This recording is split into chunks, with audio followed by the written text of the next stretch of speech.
And we had small brands. We brought them from 0 to $1 million in 18 months, and it's a super small country. So it's like, how do you guys, with the biggest market and the biggest market in the world, are able, to get to the levels? I was like always amazed, and and obviously a lot of folks in the company that were against this approach. Obviously they had their interests. It's like, this is not a good approach. It's like you can't go wrong with this. Like you.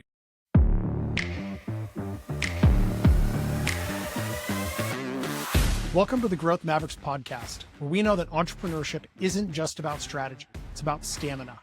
It's about disrupting your default and getting comfortable being uncomfortable so you don't burn out before you break through. I'm your host, Adam Callinan. Let's get to work.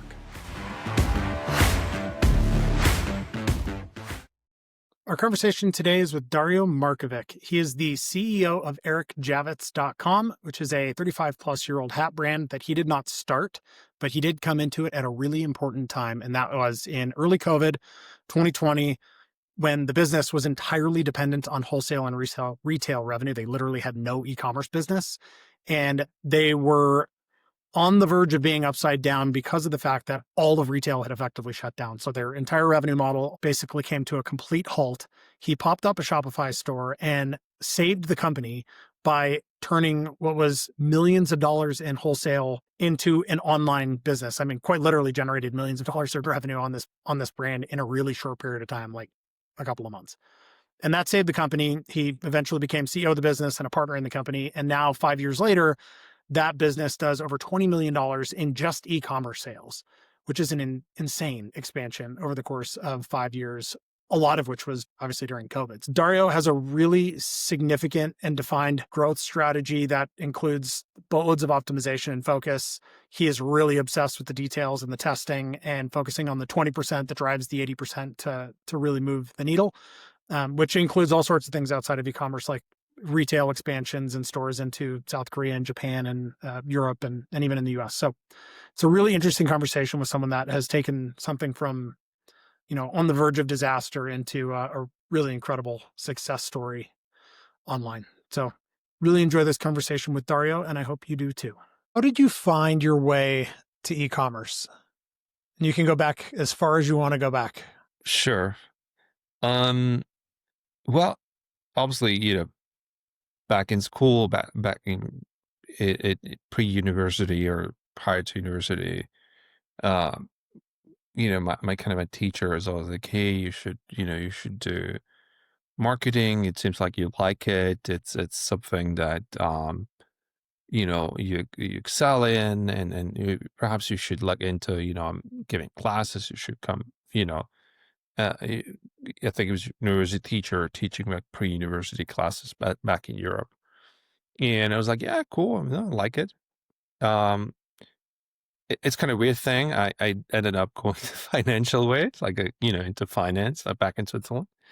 And not sure why. Like, I can't explain it until today. But I was always like, I really loved marketing. I watch all the, ads on TV, even though I was trying to skip them and but still I went to this boring topic. I know, it's kind of boring. It's not as, I'd say sexy or exciting in a sense.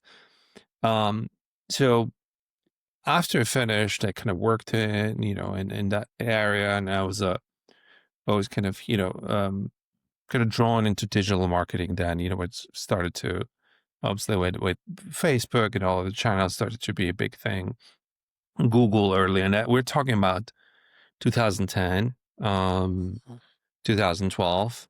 And yeah, it's where I kind of, slowly, obviously, there's, um, in the e-commerce wasn't involved at all back in Europe.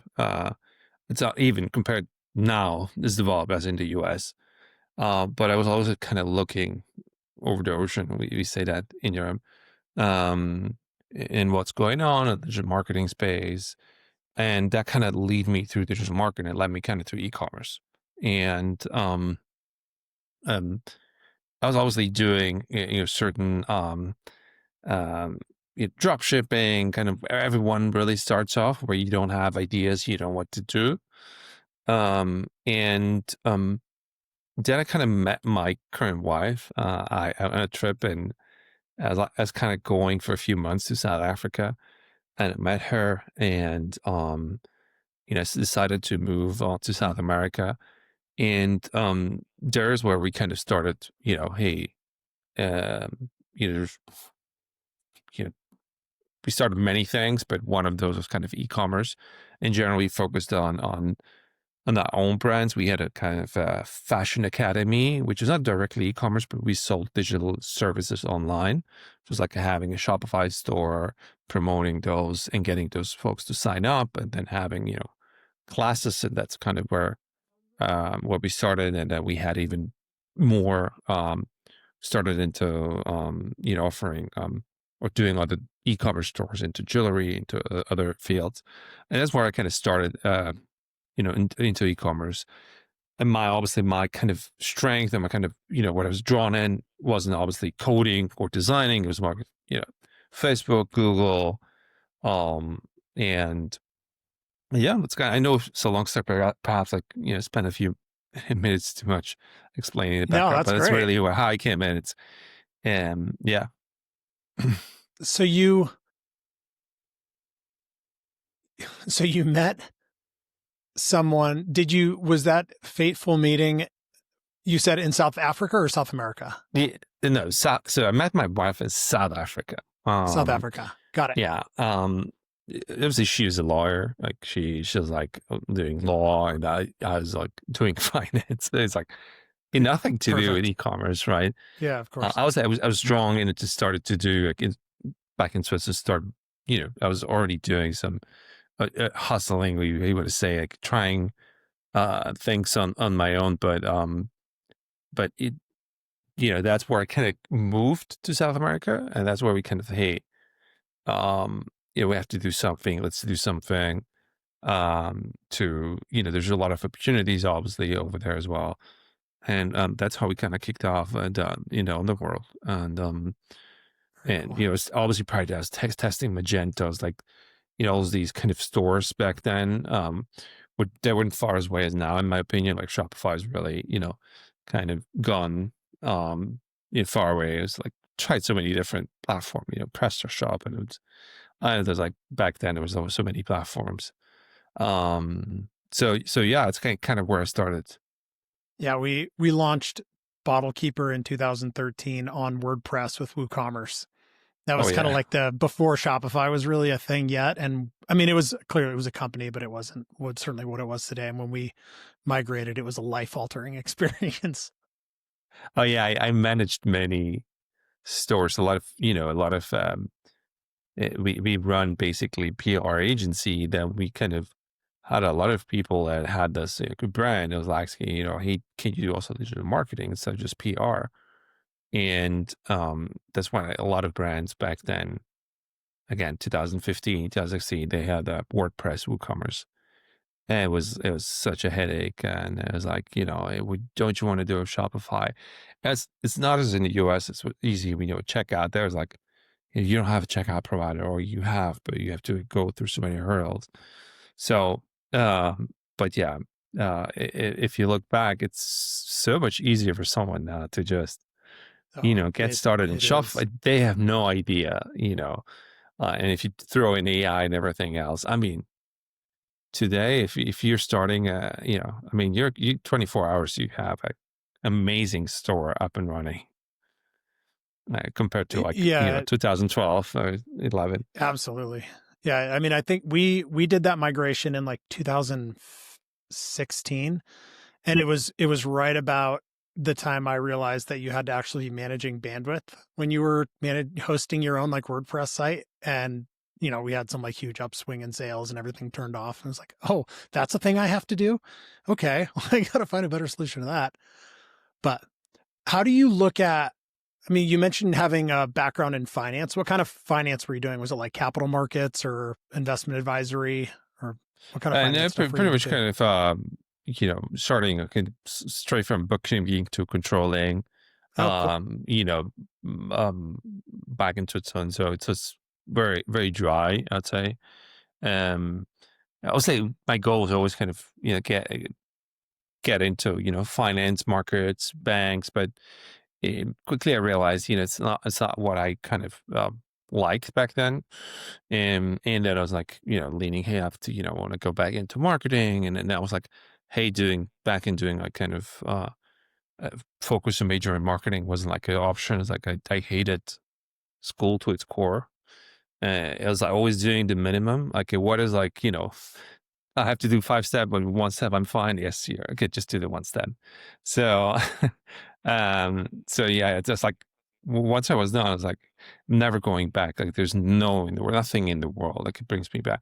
So it's like really, self-taught on everything digital, and that's where yeah, I have this background, obviously, and it helps me a lot today, but yeah, I haven't looked back since what, Yeah.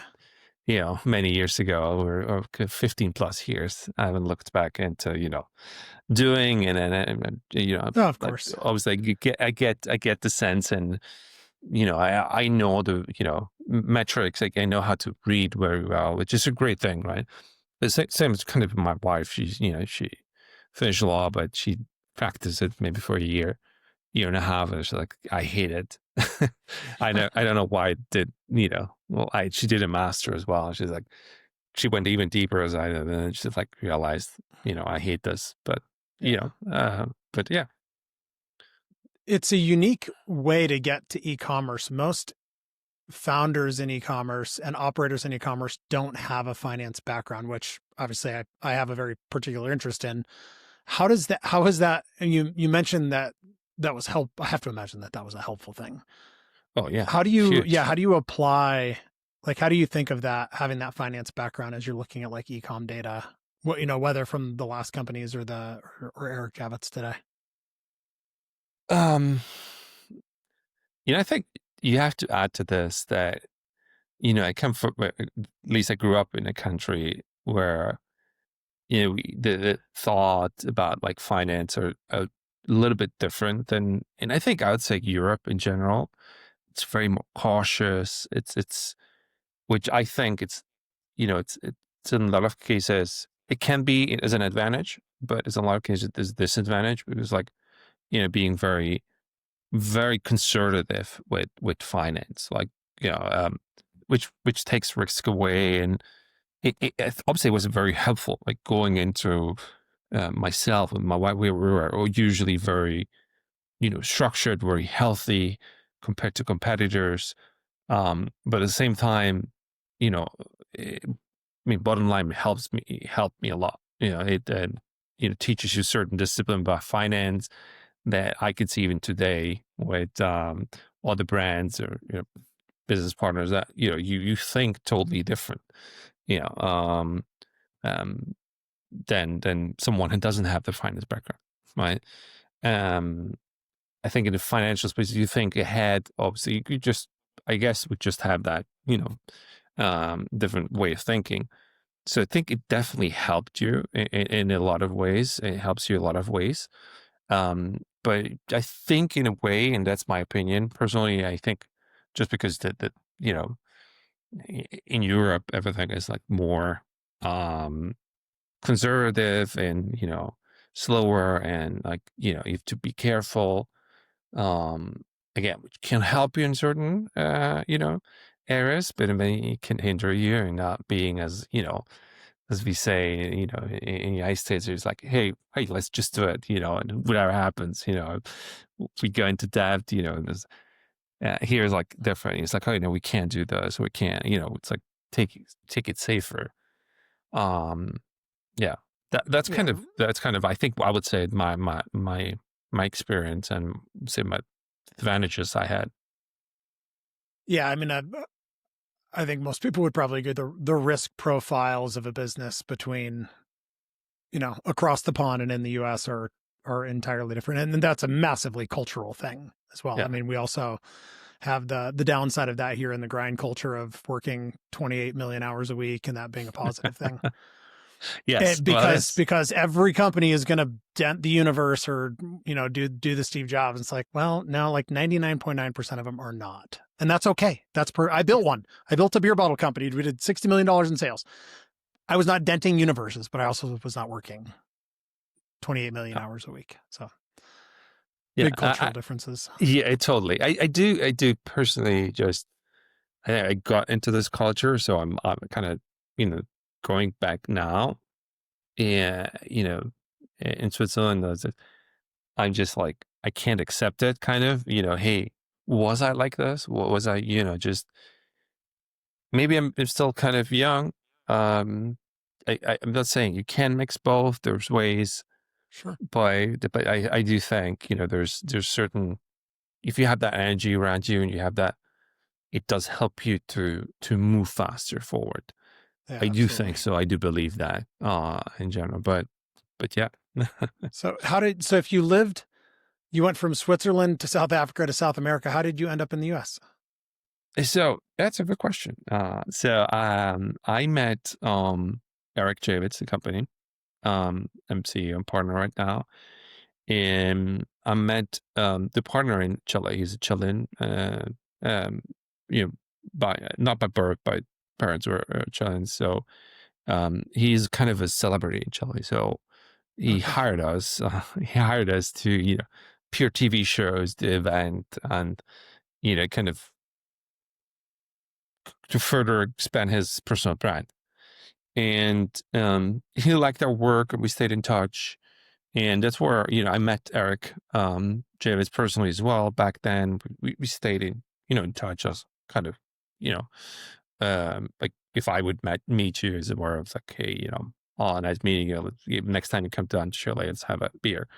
And then COVID hit. I was like, I think March or April, and you know, I had no idea. Obviously, I was busy with other projects, and they reached out to me. It's like saying, "Hey, Dar, it's like we need some help here." Reached out actually to my wife, and hey, we need some help with with the brand. And I knew about the brand. I knew that it was a kind of it's a known brand in a headspace. A lot of celebrities and a lot of it's at the big stores, and it's 35 years around, so it's it has a certain name. And I was like saying, hey, we have a lot of issues, and we're like not able to sell, and we might not have a lot of time. Can you help out? And that's when I kind of realized they didn't have an e-commerce store. We were in 2020. It's not like 20 years ago. Yeah. And it's like, if you don't have you don't have an e-commerce store. I was like, no, we're like most of our sales go, I think Nordstrom by then was doing 70% of the volume of the Mm. business. So they're pretty much owning the business in kind of in a different sense, right? If they would Yeah. just say tomorrow we're not selling, like you don't have a Yeah. There's business. Uh, massive risk having that much of the revenue sitting in one spot. exactly. And Yeah. pretty much 98% revenue was done by wholesale. So, what I kind of consider, hey, ASAP, a Shopify store, and set everything up, and let's let's start to promote it. And and obviously, I was like kind of taking things as a cautious way to just kind of test, because I was like the first few weeks of an e-commerce store, how do I know? Like, there's no customer base, like there's no pixel. You have to install the pixel. You have to. There's nothing. Like Yeah. zero. I was No like, okay, history. let's Yeah. put some a few $100. So just like let's get it started to see what's going on. And they were like looking at me, and it's like, I felt something. I didn't want to. They didn't want to say anything.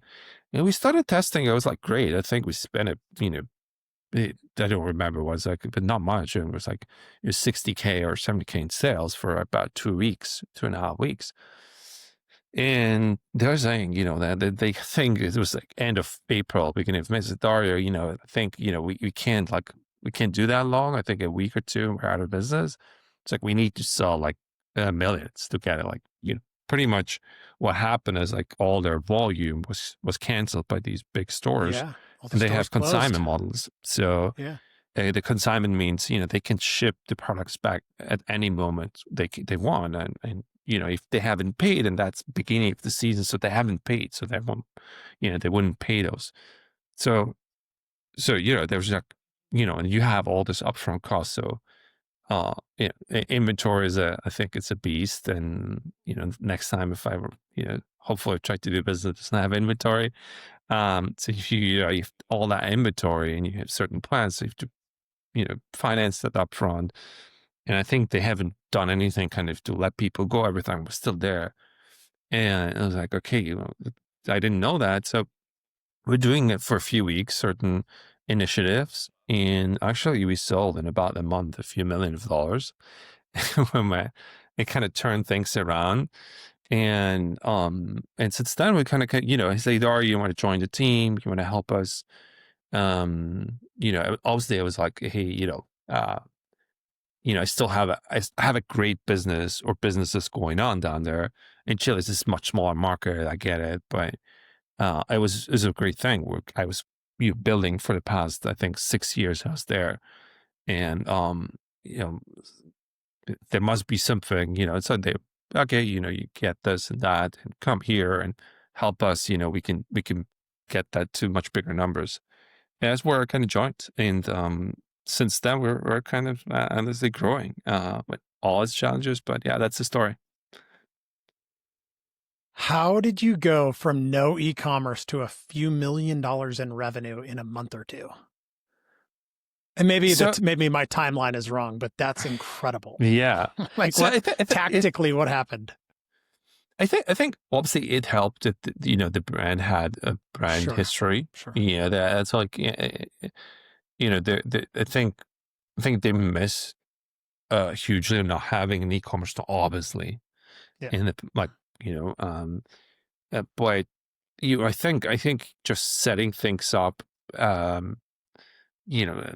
I was dealing in Chile with brands that are super, like, I mean, Chile is like a market. Maybe you can compare it with, maybe, you know I don't even know if you can compare it with Louisiana or even small. I mean, much smaller. Forget it.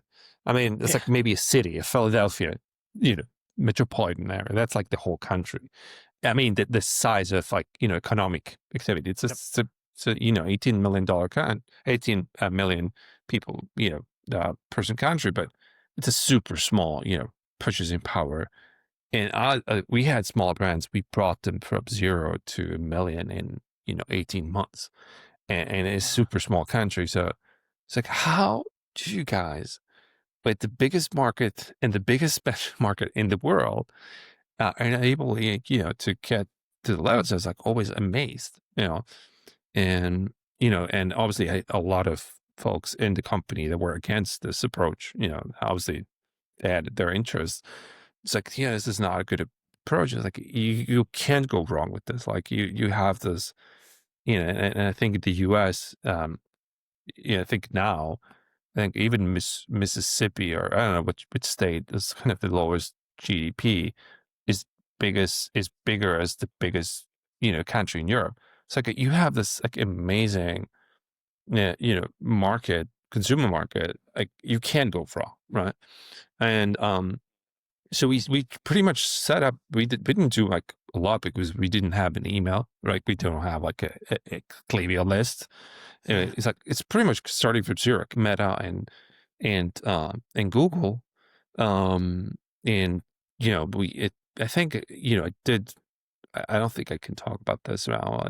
We had some ways to get some ideas of some customers. I can't, unfortunately, tell this how we did it. We used some audiences to create lookalike audiences. Back then was they were big. Yeah. And then we kind of tried to get, it was pretty, things converted like, it's flying. It was flying over. The conversions came. I think we had a conversion rate about 4 to 5%, ridiculously high for, what, 250, Yeah. 270 AOV. Yeah. So I was like, what the hell is going on? So why did you guys not? Unfortunately, we don't have much inventory to kind of push through and, go to the moon. So yeah. The timing of that is, I think from an outsider looking into a successful business, it's really easy to just say you got lucky. And there's no Oh yeah. question that in building and starting, luck plays a role in that. But the Yeah. one thing that I consistently look back at that I can say that was lucky revolves around timing. And that timing of coming in and launching an e-com with all that pent up demand during COVID, when people were sitting on their butts, on their couches, on their phones, buying things online, when half the fulfillment centers in the US got closed, which is Bottle Keeper, we crushed during COVID because our fulfillment center was in Texas, which never closed. Like, that is an amazingly fortuitous time to be launching in there. If you're an early stage e-commerce brand doing anywhere from startup to 5 million a year in revenue, Pentane was built for you. It can help you operate more profitably. Just launched is a pulse check report. This shows you what's working, what's not working, and exactly what to do within your business. And this is not just general advice. It is very specific. Like, raise your prices by 4.6% to get to break even, or you need to hit a 2.34 return on ad spend in order to remain profitable with your marketing. It's far better than a report you'd get from an outsourced CFO that would cost hundreds or even thousands of dollars. And right now it is totally free. Head to pentane.com/pulse check to learn more. I have heard that luck part so many times, right? Everyone just like, hey, you're just lucky, you know. Well, we're over 5 years in. I don't know if luck is still with us, but we're like, you know, luck should have been over by now, right? But yeah, I've heard that so many times. I think it happened with you the same. You can be lucky maybe for a year in COVID, right? But Yeah. you can't be lucky. You think you have to, and I think that's something that, you know, some of what differentiates like those kind of e-commerce, you know, I would say, you know, players that make it or they're like exceptional. It's like they're continuously working on like optimizing and working on being better. Like, like I'm literally obsessed like every single day about every single thing, like literally in the company. Like, is it tracking? Is it CRO? Is it maybe I shouldn't? And I know it's like I can't be good at all of those areas, but if I just can't leave it. It's like, okay, this is, you know, this is your area. I might not have the capacity on an hour, but it's like I need to know what's going on. I need to know the, you know, the details of it. Like, of course, then I might not execute everything, or I just physically don't have the time. But if you're not obsessed, you want. I don't think you can advance and keep growing. Yeah, there's no question. And obviously luck is a horrifically bad strategy to try to Yeah. go and build. I think the big key is doing exactly what you're talking about doing, just going full blown nerd into understanding that thing. So if luck happens, you're in a position to take advantage of it. But it's outside of that. It's all strategy and structure and just getting the reps, right? It's just Exactly. Exactly. I mean, putting in the time. when I got this email introduced to, you know, to your offer, I was like, I have to check this out. I mean, if you are not like, if this just flies off you and you're not like interested, you don't want to get things on. Yeah. If you don't want to like really just hear, listen, and see what might improve it for some, you know, I've tested so many different tools for so many different things, right? Um, and you know, at the end you would say, okay, it's just sometimes it's a waste of time, sometimes you learn something, but I wouldn't otherwise, right? I wouldn't otherwise. So it's the same thing, you know. Exactly, you know, but just yeah, I guess testing. It's like if you don't test, I mean, there's nothing. Try things out at least, you know. Learn about them. Be kind of knowledgeable that you understand what you know what the tool might bring or why this software you know is good. So I think that's key. Yeah. Remaining curious, cautiously Yeah, curious. Obviously you can't talk to everybody, but cautiously curious is important. 100%. You know, I think of business and building a business, and I think this applies to every stage, but let's apply it to an earlier stage company. I think of it like a 1,000-piece puzzle. And we're constantly moving the pieces around trying to figure out the best configuration. But the reality is that the pieces aren't equally weighted. They're not the same size. It's sort of, I also think of it like a food pyramid. Like we have the really important stuff at the bottom. We have the kind of next important stuff. And at the very tip top, we're like nuancing, arguing around like click-through rates or bounce rates on one specific piece of ad content. How do you think about that? Are there things that you look at that are more important from a KPI or metric standpoint versus others that you really It's a hone in on? very, very good example you just brought up. I think, I was like thinking about this the last few months. I'm clearly moving a lot of pieces.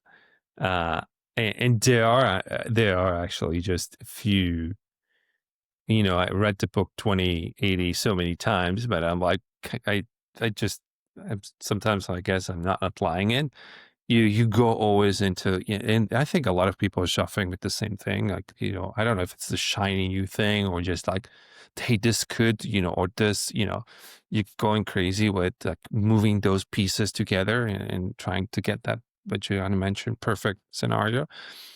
But there are those, 20% actually that move 80% of things, It might be an example, just Meta or Google is just still the ones that are pushing your 80 or 90% of your customers. And it's not, unfortunately, Pinterest or TikTok or 20 other channels that are still out there. It sounds sexy and sounds like they are not, and the same it's same with any other thing, really. I kind of learned that, but it's still obviously, trying to, um, I guess when you grow, you're like, hey, everything is important, or this might be more important. But we tend to, unfortunately, lose time, or I tend to still do it, even though I have this, kind of back end, like, spending more time on this little design or click through rate or something than, optimizing email with just like super high ROI, and that should be have more focus. So that's just something, you're totally, there's a few movers that you should just actually spend more time on, and then could, run 80% or that are just running 80% of your business. And it is just the way. And we also, in our brand, we have 20% of the product to do 80% of the sales. It's not because, we want it. It's just the way it is. And I think it's with 90% of the businesses, it's very similar. How do you, this is a problem that comes up constantly, again, particularly with earlier stage product companies. How do you think about managing SKU count and not letting them get out of control? Because it's really easy for them to get out of control. Oh, yeah. I think technology comes in. It's hopefully, it's getting much better. I think to get yourself data intelligence, to be able to make decisions, or whatever that decision is, of introducing or eliminating, or y- you going stronger in it. So I think today we kind of come back to what 2012 or 13. We have like much better tools to make decisions. I honestly think so, and I get excited with technology a lot. But I do think, if you know how to leverage tool software in the right way, you have a much better advantage. Like, Are there managing those inventory, pieces, what to introduce or whatnot. are there any specific tools you're using today that help with that? I mean, I get asked this question all the time. Like, what are inventory tools things or companies are using right now? Um, so we're just like going through a huge reshuffling on tools, to be honest with you. We're going away from a certain ERP to a different ERP. Um, the decision exactly for the reason to be able to, have a tool that has an open API that could just plug it into other tools, so you can like flow into data easier into, inventory tools, or, you know, um, I mean, you have a great, amazing tool that it will help you just save so much time on which we currently have this kind of issue, or it takes too much time to go through data or get even just get them to a place where you you can look at this. So I didn't think in today's world it should be a problem. You should have tools that are ideally, and where we're going, it's like literally, mouse click and get them at least to be able to read or to be able to. So this is where we're going. Again, we're going through reshuffling. There's so many tools we use, to be honest. So many tools we tested. And on the inventory side, we look at, I think 3 or 4 options from, Allborn to Predico to there's a few inventory prediction tools that we're currently looking, but we're kind of just waiting because we're going through that ERP change. We're changing to fulfill.io and yeah, that kind of why take those tools. We just, you know, connect them to the ERP. Yeah, the OpenAI API thing is absolutely critical in today's world, because like you can go on Cursor and tell it to write that API connection for you. I mean, you can do wild things. I mean, I'm doing that right now. I've done 3 of them this morning for building an internal tool that replicates this thing that we're paying $1,000 a month for. It's crazy. Exactly. Yeah. So it's a very exciting time. I mean, we get Yeah. excited, but people might not. I feel like always I'm thinking and I'm getting like, it's just like, Yeah, it's amazing. So how do you, shifting gears a little bit, one of the things that we generally spent some time talking about is what have you done or put in place in your life over the years of being an entrepreneur and operating in e-commerce and everything to be able to sort of be or get comfortable being uncomfortable? Because we have these like big wild swings, particularly in the earlier stages of business. And I deeply believe that if we can help people get more comfortable being in that discomfort, they can be in the business long enough to have that lucky thing happen, to have that like unintended inflection point that you couldn't see coming that comes out of nowhere and changes the company. it's a very good question. Very tough to answer.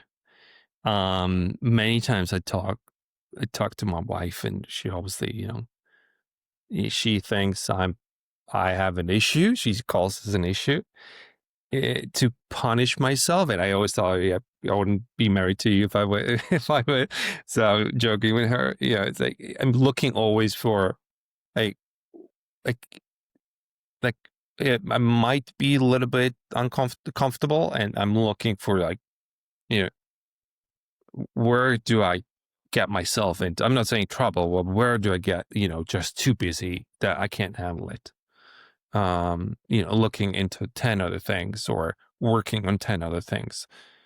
And I, I don't know if, I was obviously diagnosed with how do you call it? ADHD, how you call it, this deficit. I don't know if that's a problem because I'm like constantly, looking for something to not be comfortable or to punish myself to just not be. But how do you create that? I think I honestly think that has to do with hunger.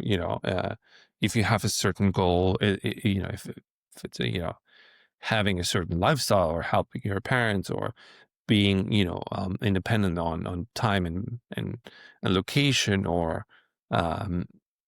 whatever it is, if this is carrying you to do those things, then so be it. But I think personally, I really came from a very comfortable environment. I'm not that guy who was like growing up and not having much, and I had it pretty comfortable. Like I can't complain. Like I'm very, very, I would say, very good country to live in. I used to live in, like, safe and, high standard of living.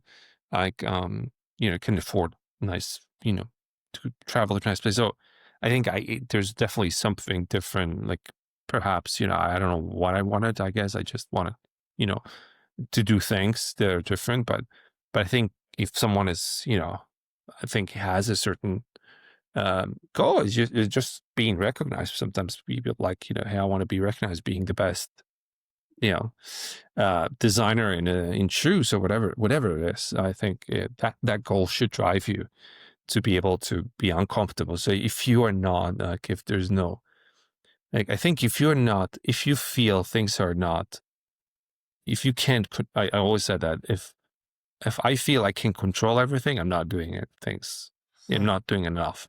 So, and Eric always says with her, we're not controlling things, everything. Like, yeah, so we're doing things.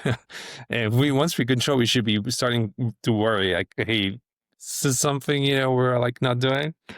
Apologize. So I think this is always like, if you're just not moving fast enough, if you feel everything is under control, my personal opinion. And I think that's a really good way to put it, because the reality of entrepreneurship is it is inherently chaotic. And if it is not chaotic, that there's probably a problem. There's probably something wrong.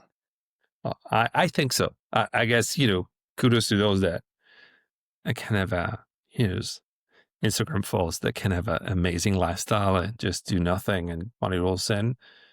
I can't, I don't see it for me happening anytime, hopefully someday, but I don't think it's, just so many things you're always constantly doing. And I don't think people see that in the back end, right? You have to be on like 50 calls. You have to get things done. Are there better ways sometimes? Sure, but I think you have to live it through. If you don't, there's no way. Yeah. And I'm not sure I would buy all the things that you see on Instagram. I think most of that stuff's Oh yeah, exactly what you think it is. But the other piece in there that I think is really important to bring back up and validate is that sense of purpose that you're talking about. That is yep, critically important to be able oh yeah, to withstand all of that. Having an important, big, whatever that is for you, sense of purpose and why you're doing the thing that you're doing is really, really important. oh totally. I think without that, it's difficult to make it because you're competing against the world today, right? It's not just local. I guess there's some local businesses, but if you're selling nationwide, you want to sell then. I mean, eventually you're selling against European or Australian company that sells the same swimsuit that you want to sell in the US. So they might ship it, and today you can do it. So yeah, you better if you don't have that purpose, it's gonna be difficult to compete against that one who's like just dreaming about this 24/7. So. Yeah, totally true. So what's next for Eric Javits? Are you just post ERP change, just product expansion? Are you market expanding? Are you retail expanding? Very, very good question. So we are changing our piece. We're redesigning our brand. So we're kind of not fully, obviously, there's a 40-year history. We're meant, keeping a lot of important pillars, but we're refreshing a lot of things. So new website coming as well. Like um, where I think the retail side is we did expand into Korea a few years ago, South Korea. So we have physical stores in South Korea, which is growing. So we're thinking the same with other markets. This is Japan, which is very similar, and we have a lot of customers that love the product, and also on a lot of different smaller stores. So what we saw this year, the bigger stores that are kind of they're reducing size, closing stores. And then we have those kind of a few hundred small stores that are, if you can expand that to a certain level, even if, on a yearly basis, you lose some, the drop is not as heavy. Yeah. Um, so we're adding kind of that, smaller store, kind of, we call it small stores or, independent retailers. Um, that's a strategy, obviously e-commerce, to kind of, how do we get to not from 20 to 30 to 40, 50 million a year. So I think we're about, or we should cross the 20 million here this year, or be close at least, on e-commerce only. So that would, I think we have to make things different. We have to at least, hey, can we elevate things, to get more customers in, so a lot of things actually. We're again doing a lot of things, talking a lot of building like sales reps, like, hey, how many more boutiques, hey, we know we have all of these, Four Season or Ritz Carlton boutiques that are buying from us, but we're only in 50 and there are like, 500 or thousands of them in the US. How do we get to those? Or get at least to, hundreds or 200 of those. That means, $1 million extra in revenue. So those are kind of things that we're working on right now on growing the brand. Whatever we can control. Fortunately, you can't control, the buyer of Bloomingdale's, the buyer of, of Nordstrom. We can't control, if Neiman is going or Saks going through financial problems. You just can't control that. You can't tell the buyer to, hey, buy from us, and the company is like, hey, no, we're not going to pay you in 12 months, or we're going chapter 11 or whatever. It's not, so whatever you can control, I think that's what we're doing now. Yeah, that makes perfect sense. We dealt with a lot of the same buyers in Nordstroms and Bloomingdale's and all these kind of fancy stores. And that was pre-COVID. COVID turned all that stuff off, but as you got to experience. Awesome. Yep. Where do you want people, where can people find you? Well, website, ericjavits.com. That's, our e-com store. We are obviously in currently 181 independent stores, boutiques across the US, from really Hawaii down to Florida or up to New York, and we are in 90 Nordstrom stores and about 18 Bloomingdale stores across the nation. And we're even in Europe. If you're watching from Europe, we're in Beaumarchais, we're in Corte Inglés in Spain. We're in a lot of different independent retailers in Europe and Asia as well. So there's a lot of places we're in. Obviously not enough, but I would say, go to our e-com store, ericjavits.com. Yeah, we'll make sure we have links to everything in the show notes. Awesome. Well, thank you a ton for coming in, and congrats on taking an e-com from 0 to 20 million in 5 years. That's amazing. Thanks, Adam. Thanks for having me. Really cool to hear about. Yeah, thanks for coming. Thank you. A huge thanks to our guests today. Don't forget, this is powered by Pentane Financial and Advertising Command Center for Consumer Brands. Stop what you're doing, put your phone down, walk away from the computer screen, go outside, get some air, do something hard, push your limits, get uncomfortable, become more durable and more resilient, create the stamina required to get through those entrepreneurial barriers, stay in the game for as long as you can, and we will see you next time.